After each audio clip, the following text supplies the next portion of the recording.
Hello everyone, welcome to monthly product release video for the month of August.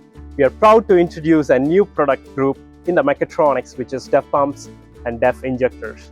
Together, these make as a DEF injection system.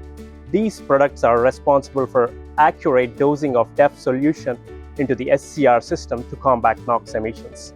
We see a huge high demand for these systems in the market due to common failures like DEF crystallization and DEF lines clogging. There are other issues may also occur due to lack of maintenance, age, and simply DEF poor quality. Several of these causing issues in the downstream in the system eventually leads the SCR NOx conversion failures and expensive repairs. These new products have undergone extensive testing and validation to ensure the optimum performance.